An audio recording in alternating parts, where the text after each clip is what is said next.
इस वक्त सिर्फ हम ही हैरान नहीं है इस इफ्तात को देख के, पूरी दुनिया परेशान है और ये इसका मेजर रीज़न ग्लोबल वार्मिंग है। प्रॉब्लम ये है कि हम ऑलरेडी बहुत चीज़ों के साथ स्ट्रगल कर रहे थे, बहुत सारी फ्रंट्स पे हम इकोनॉमिक क्राइसिस में भी थे, फूड क्राइसिस में भी थे, इन्फ्लेशन भी हिट कर चुका था और उस वक्त ऐसे वक्त पे ये हमारे ऊपर इफ्ताद आई कि होता ना, हम ऑलरेडी थके हुए और हमें एक नया चैलेंज मिल गया। ऐसे ही।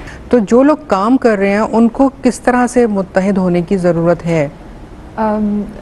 आप बहुत अच्छा सवाल है, क्योंकि मुझे ऐसा लगता है कि हम सब में क्योंकि जज्बा होता है और हम कुछ ना कुछ करना चाहते हैं, तो ज़्यादातर लोगों ने अपनी छोटी छोटी ना 1.5 ईंट की मसाजिद बना ली है। हाँ, और अपने तौर पर जो है वो कर रहे हैं, तौर से करना चाह रहे हैं। हमेशा इज्तिमाइयत में ही ताकत ज़्यादा है। जो बड़ी ऑर्गेनाइजेशंस हैं, आपका जिस पे भी ट्रस्ट है, किसी एक पे तो होगा, दो पे तो होगा। जैसे व्हाट वी डिड, हम जैसे रोटरी के साथ लिंक्ड हैं, तो FPCCI का भी इन्होंने नाम लिया, तो हमने कहा कि वट एवर फंड्स जो भी हमने रेस किए, कुछ रोटरी में, कुछ फेडरेशन को दिए, तो हमारे सबसे पहले तो मुत्तहद होने की ज़रूरत है और उन लोगों की तरफ जाएं जो काम बहुत इफेक्टिवली कर रहे हैं। अब चाहे अगर आपको पाक फौज पे भरोसा है तो आप उनके पास जाइए, गवर्नमेंट के किसी और इदारे पे, या अगर आपको जैसे जो बहुत सारी हमारी को फलाई तंजीमें हैं, JDC है, खदमत है, सो में नहीं, बहुत सारे हैं, पूरे पाकिस्तान में काम कर रहे हैं, सिर्फ कराची में नहीं, पूरे पाकिस्तान में। अपने 5 दोस्तों का ग्रुप बना के मत जाइए, क्योंकि आपको सिक्योरिटी भी नहीं मिलती।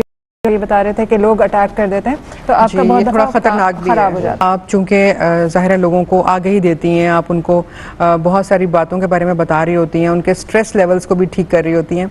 इस वक्त दो तरफा स्ट्रेस नज़र आ रहा है। एक तो जो लोग डायरेक्ट मुतासिर हैं, यकीन वो तो स्ट्रेस में है, बहुत डिप्रेशन में है, उनकी परेशानियां हमें नज़र आ रही है। लेकिन वो लोग जो उनकी मदद के लिए जा रहे हैं, बहुत दफ़ा हमें वो भी स्ट्रेस में नज़र आ रहे होते हैं। उसकी बहुत सारी वजूहात हैं। एक तो डायरेक्टली देखकर उनके ऊपर असर पड़ता है और उनसे बर्दाश्त नहीं हो रहा, फिर वो जितना ज़्यादा जिस लेवल पे काम करना चाह रहे हैं वो चीज़ें पहुंचा नहीं पा रहे, उस स्ट्रेस लेवल पे हैं।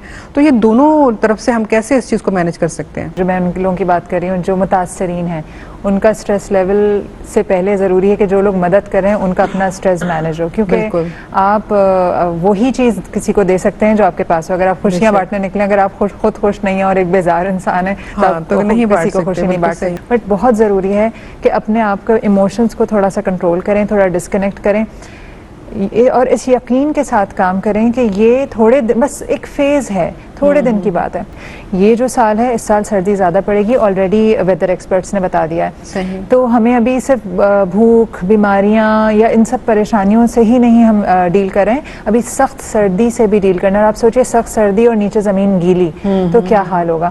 काश के हमारे पास कोई एक इफेक्टिव डिजास्टर मैनेजमेंट सेल होता जहाँ पे हमें आसानी हो जाती कि वो हमें एक लिस्ट दे देते कि ये चीज़ों की ज़रूरत है। जो लोग इस वक्त प्लानिंग करें तो प्लीज़ ये ना करें कि जहाँ पानी था या जहाँ घर गिरे वहीं दोबारा बना दिए। हमें अंडरस्टैंड करने की जरूरत है कि पानी ने अपना रास्ता यहाँ बना लिया है और जब कुछ महीनों बाद दोबारा बारिश होगी तो वो इसी रास्ते से, ग्लेशियर्स जो पिघल रहे हैं उसका भी इसी रास्ते से गुजरेंगे और इसी तरह दुनिया में दरिया बनते हैं इसी। और ये पानी एक अगर मैनेज कर लिया जाए तो ये अल्लाह ताला की बहुत बड़ी रहमत है और इससे हम बहुत फायदा हासिल कर सकते हैं कि पानी जिंदगी है। एक वक्त था कि हम ट्री प्लांटेशन ड्राइव कर रहे थे क्योंकि हमें पानी को तरस रहे थे। अब जब अल्लाह ताला ने इतना सारा दे दिया तो हम मैनेज नहीं कर पा रहे, तो इस वक्त एक्सपर्ट्स की राय लेके दोबारा रिहैबिलिटेशन का काम किया जाए। आखिरी बात जो कि बहुत इंपॉर्टेंट है, देखें, सिर्फ खाना देना इज नॉट द सोल्यूशन। आज मुझे भी अगर आप एक हफ्ते रोजाना खाना देंगी और मुझे को मेहनत नहीं करनी पड़ेगी, छठे दिन मैं आ जाऊंगी आपके घर के, हाँ भाई आज का मेरा खाना खाएं। तो जब हम लोगों को देने से आदी बना देते हैं, ठीक है इस वक्त उनको जरूरत है, लेकिन उनको अब रिहैबिलिटेशन में उनको सेंस ऑफ रिस्पॉन्सिबिलिटी देनी है, उनको अपने साथ मिला के उसको दोबारा से रीबिल्ड करना, ये नहीं कि हम रीबिल्ड करके दे दें। पाकिस्तान जो है ना ग्लोबल हंगर इंडेक्स पे 116 मुल्कों में से 92nd नंबर पे ऑलरेडी था। जी बिल्कुल। और वर्ल्ड फूड प्रोग्राम के सर्वे के मुताबिक रूरल एरियाज में हर 5 घरों में से 3 घरों में ग़िज़ाई किल्लत का शिकार होते हैं। 3 घर, अब वो 5 में से 3 नहीं रहे, वो 5 के 5 हो गए। जिस तरह मैंने शुरू में कहा कि अल्लाह ताला ने कुरान में कहा कि हर मुश्किल के साथ आसानी है, तो ये हो ही नहीं सकता कि मुश्किल आए और उसके साथ आसानी ना हो। चीज़ों में देर सवेर ज़रूर होती है, मगर आपको आपका सब्र और आपको यकीन, आपका ईमान और हाँ उसको उस पे मजबूत वो बिल्कुल निकाल लेता है और सही निकालेगा।